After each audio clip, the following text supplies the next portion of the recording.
Petrol பங்கில் வேலை பார்த்த சிறுவன் இந்தியாவின் மிகப்பெரிய தொழிலதிபராக மாறிய கதை.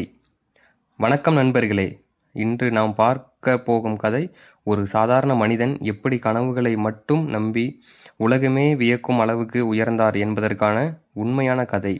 இந்த கதையின் நாயகன் துருபாய் அம்பானி. இன்று ரிலையன்ஸ் என்ற பெயரை தெரியாதவர்கள் இந்தியாவில் மிகவும் குறைவு. ஆனால் இந்த சாம்ராஜ்யத்தை உருவாக்கிய மனிதர் பிறந்தபோது அவரிடம் பணமோ பெரிய குடும்ப பின்னணியோ ஆதரவோ எதுவும் இல்லை. 1932ஆம் ஆண்டில் குஜராத்தில் ஒரு சாதாரண குடும்பத்தில் பிறந்தார் துருபாய். அவருடைய தந்தை ஒரு பள்ளி ஆசிரியர். குடும்ப வருமானம் மிகவும் குறைவு. சில நேரங்களில் 3 வேளை உணவு கூட சிரமமாக இருந்தது. ஆனால் சிறு வயதிலிருந்தே துருபாய்க்கு ஒரு விஷயம் இருந்தது, நான் பெரிய ஆளாக வேண்டும் என்று. அந்த எண்ணம் மட்டும் பள்ளி படித்து கொண்டிருந்தபோது கூட சிறு சிறு வியாபாரங்களில் ஆர்வம் காட்டினார். கோயில் திருவிழாக்களில் பஜ்ஜி, சிச்சுண்டி போன்றவற்றை விற்று சிறிய லாபம் சம்பாதித்தார்.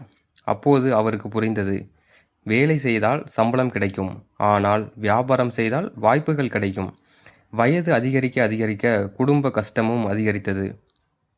அதனால் வெறும் 16 வயதில் வெளிநாடு செல்ல முடிவு செய்தார். அந்த காலத்தில் வெளிநாடு போவது என்பது சாதாரண விஷயம் இல்லை. பலர் பயந்தார்கள். ஆனால் துருபாய் பயப்படவில்லை. அவர் ஏமன் நாட்டிற்கு சென்றார். அங்கு ஒரு பெட்ரோல் நிறுவனத்தில் சாதாரண ஊழியராக வேலைக்கு சேர்ந்தார். சம்பளம் மிக குறைவு. ஆனால் அவர் சம்பளத்திற்காக மட்டும் வேலை செய்யவில்லை, வியாபாரம் எப்படி நடக்கிறது என்பதை கற்றுக்கொள்ள வேலை செய்தார். அங்கிருந்த ஒவ்வொரு நாளும் ஒரு பாடமாக இருந்தது. மற்றவர்கள் வேலை நேரம் முடிந்ததும் வீட்டுக்கு செல்வார்கள். ஆனால் துருபாய் நிறுவனத்தின் செயல்பாடுகளை கவனிப்பார். எப்படி பொருட்கள் வாங்கப்படுகின்றன, எப்படி விற்கப்படுகின்றன, எப்படி லாபம் வருகிறது, எல்லாவற்றையும் கற்றுக்கொண்டார். சில ஆண்டுகள் கழித்து அவர் ஒரு பெரிய முடிவு எடுத்தார்.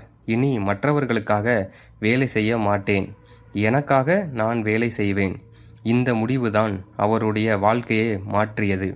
இந்தியாவிற்கு திரும்பி சிறிய அளவில் வியாபாரம் தொடங்கினார். ஆரம்பத்தில் மசாலா பொருட்கள் மற்றும் துணி வியாபாரம் செய்தார். அவரிடம் பெரிய முதலீடு இல்லை, பெரிய அலுவலகம் இல்லை, பெரிய ஆதரவும் இல்லை. ஆனால் பெரிய கனவு இருந்தது. பல தடைகள் வந்தன. பலர் கிண்டல் செய்தார்கள், இவர் பெரிய தொழிலதிபராக போகிறாரா என்று சிரித்தார்கள். ஆனால் அவர் நிற்கவில்லை. ஒவ்வொரு தோல்வியையும் பாடமாக எடுத்துக்கொண்டார். அவருடைய மிகப்பெரிய பலம் என்ன தெரியுமா? அவர் மற்றவர்கள் பிரச்சனை என்று பார்த்த இடத்தில் வாய்ப்பை பார்த்தார். மெல்ல மெல்ல ரிலையன்ஸ் உருவாக தொடங்கியது. துணி வியாபாரத்தில் வெற்றி, பிறகு தொழிற்சாலை, பிறகு பெட்ரோ கெமிக்கல், பிறகு எண்ணெய் துறை.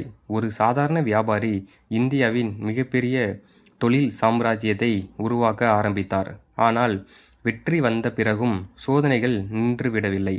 அரசியல் அழுத்தங்கள், போட்டியாளர்களின் எதிர்ப்பு, பொருளாதார சிக்கல்கள் எல்லாவற்றையும் சந்தித்தார். ஆனால் ஒரு விஷயம் மட்டும் மாறவில்லை, அவருடைய தன்னம்பிக்கை. அவர் எப்போதும் சொல்வார், பெரியதாக யோசிக்கவும், வேகமாக யோசிக்கவும், மற்றவர்களை விட முன்னால் யோசிக்கவும். இந்த மனநிலையே அவரை உச்சிக்கு கொண்டு சென்றது. ஒரு காலத்தில் மாத சம்பளத்திற்காக வேலை பார்த்த மனிதர் பின்னர் ஆயிரக்கணக்கான மக்களுக்கு வேலை கொடுத்தார்.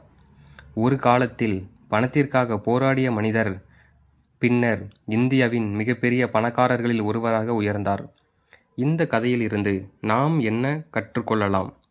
முதல் பாடம், நீங்கள் எங்கிருந்து வந்தீர்கள் என்பது முக்கியமல்ல, நீங்கள் எங்கே செல்லப் போகிறீர்கள் என்பதுதான் முக்கியம்.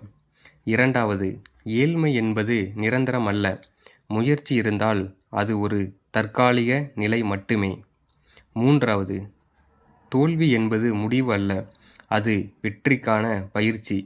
நான்காவது, கனவு காண்பது போதாது, அதற்காக தினமும் உழைக்க வேண்டும்.